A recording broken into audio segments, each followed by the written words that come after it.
नमस्कार दोस्तों। हम लेके आए हैं राजस्थान के इतिहास के अंदर राजस्थान रणबांकुरा नामक एक सीरीज। हमने ये सोचा कि कुछ कुछ टॉपिक जो राजस्थान हिस्ट्री के हैं उसके अंदर से सवाल राजा महाराजा या राजस्थान का जो मध्यकालीन इतिहास है उसमें से सवाल ज़रूर आते हैं। और जिस जिस सेगमेंट में से जैसे युद्धों से सवाल आते हैं तो वो युद्ध जैसे 5-5 मिनट के वीडियो के रूप में आपको यदि 5-7 दिन में एक वीडियो या 4 दिन में एक वीडियो के रूप में दिया जाए तो वो आपको थोड़ा सा याद रखने में भी आसानी होगी। एक साथ युद्ध भी अपन पढ़ा लेंगे, लेकिन एक सीरीज़ के रूप में भी हमने स्टार्ट किया है ताकि आप चलते फिरते घूमते हुए इसको सुन पाएँ और थोड़ा सा अपना मेमोरी है उसको शार्प करके युद्धों का अध्ययन भी कर पाएँ। तो राजस्थान रणबांकुरा।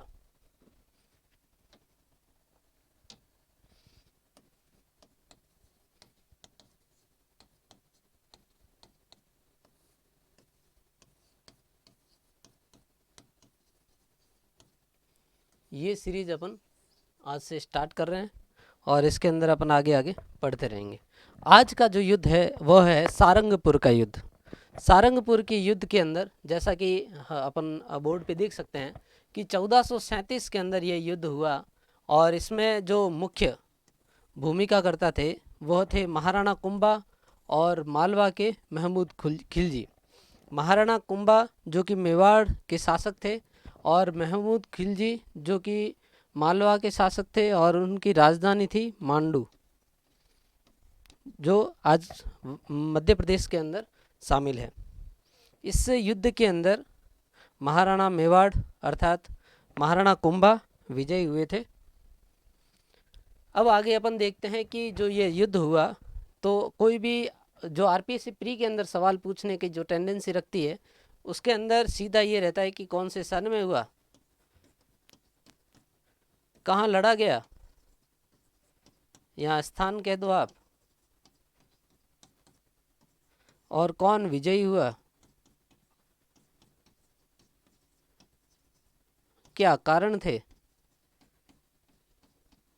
क्या परिणाम निकले, और इतिहासकार इसके बारे में थोड़ा बहुत यदि कुछ कहते हो तो इसके बारे में क्वेश्चन आंसर।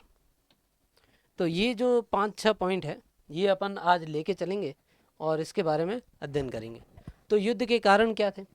पहला कि दो राजा थे, दोनों के जो विशेष शत्रु थे उनको एक दूसरे ने शरण दे दी और इससे दोनों राज्य दुश्मन की तरह व्यवहार करने लगे। जैसे महाराणा कुंभा के पिताजी को महेपा पंवार और मेरा और चाचा, इस तरह से दो व्यक्ति और थे, उन्होंने मोकल की हत्या की थी। तो कुंभा उनसे बदला लेना चाहते थे और इसी क्रम में महेपा पंवार करके एक व्यक्ति था, वह भागकर मांडू चला गया और महमूद खिलजी ने उनको वहाँ पर रहने के लिए शरण दे दी। उसी प्रकार महाराणा कुंभा ने भी, जो महमूद खिलजी थे वो मालवा के शासक, पहले जो मालवा के शासक थे वो थे होशंग शाह।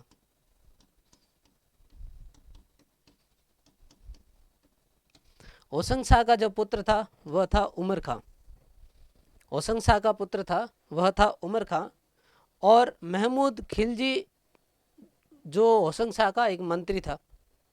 लेकिन महमूद खिलजी बहुत ही चतुर निकला और उसने होशंग शाह की मृत्यु के बाद उमर खां को किनारे कर दिया और स्वयं जो मालवा का राजा बन बैठा, सुल्तान कहें या राजा बन बैठा।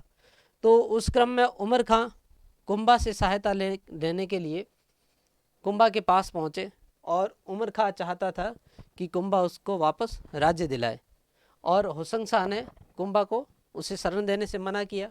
उसी तरह महमूद खिलजी को भी कुंभा ने महेपा को शरण देने से मना किया और पत्र व्यवहार भी किया, लेकिन दोनों ने एक दूसरे की बात नहीं मानी। उसके साथ ही चूँकि दोनों पड़ोसी राज्य थे और राज्य विस्तार की नीति इसका सब ध्यान रखते थे कि राज्य का विस्तार कैसे करें, उसकी सीमाओं को कैसे बढ़ाएं, तो दोनों राजा अपने राज्य की विस्तार भी चाहते थे। वो चाहते थे कि मालवा तक अपना अधिकार हो जाए, और मालवा वाले चाहते थे कि चित्तौड़ के दुर्ग पर मेरा अधिकार हो। इस के कारण जो यह युद्ध हुआ। उसके बाद देखते हैं कि जो युद्ध हुआ उसके अंदर महाराणा कुंभा ने महमूद खिलजी का युद्ध के अंदर बड़े वीरता से सामना किया, और महमूद खिलजी को भागते हुए महमूद खिलजी को मांडू के आसपास पकड़ लिया और उसे बंदी बना लिया। 6 माह तक उसको बंदी बनाकर चित्तौड़ के किले के अंदर रखा, और उसके बाद जब महमूद खिलजी ने माफ़ीनामा मांगा और माफ़ीनामे पर हस्ताक्षर किए, तो उसको पुरस्कृत करके महमूद खिलजी को पुरस्कृत किया और उसे छोड़कर राज्य भी उसका वापस दे दिया। कुंभा ने 1440 के अंदर विजय स्तंभ, जो यह युद्ध जीते, जो सारंगपुर का युद्ध था, उसके जीतने के उपलक्ष्य में एक विजय स्तंभ का निर्माण करवाया, जो विष्णु को समर्पित है और जिसे मूर्ति कला का विश्वकोश भी कहा जाता है। इसके बारे में विस्तृत अध्ययन अपन जब राजस्थान का आर्ट और कल्चर पढ़ेंगे, तो उसके अंदर जब अपन चित्तौड़ का किला और फिर विभिन्न स्मारक वगैरह पढ़ेंगे, उसके अंदर विस्तृत अध्ययन करेंगे।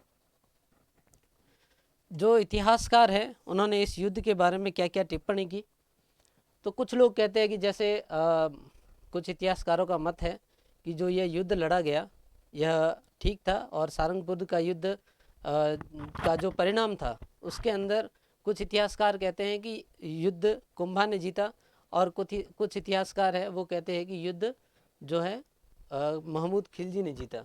तो अबुल फजल और मुहम्मद नैन्सी है, वो सारंगपुर के युद्ध के विषय में जो कथन अभी अपन पढ़ रहे हैं उनकी बातों को सही साबित करते हुए वो लिखते हैं कि कुंभा ने इस युद्ध को जीता था और खिलजी को इस तरह से बंदी बना के रखा, और ये सब बातें जो ये दोनों इतिहासकार हैं वो अपनी किताबों के अंदर लिखते हैं। फिर कर्नल टॉड और डॉक्टर शर्मा। कर्नल टॉड कहते हैं कि महमूद खिलजी ने जो युद्ध हारा और कुंभा ने जो युद्ध जीता, कुंभा ने जीतने के बाद महमूद खिलजी को माफ़ीनामे पर उसे रिहा कर दिया और राज्य भी वापस दे दिया। यह कुंभा की सबसे बड़ी राजनीतिक भूल थी, जो कुछ हद तक सही भी प्रतीत होती है कि महमूद खिलजी ने कई बार वापस आक्रमण किया, साथ ही एक बार वापस आक्रमण करके चित्तौड़ के किले के अंदर तक घुस के वहाँ तहस नहस किया किले को, यहाँ बहुत सारी बर्बादी की। तो उस तरह से अगर सोचे तो कर्नल टॉड का ये कथन ठीक प्रतीत होता है। लेकिन डॉक्टर शर्मा कहते हैं कि जो यह महमूद खिलजी को कुंभा ने छोड़ा वह उनकी राजनीतिक और रणनीतिक दूरदर्शिता को दर्शाता है कि किस तरह से एक राजा अपने आसपास के राज्य को अधीन करके भी वहाँ शांति बनाने की प्रयास कर सकता है।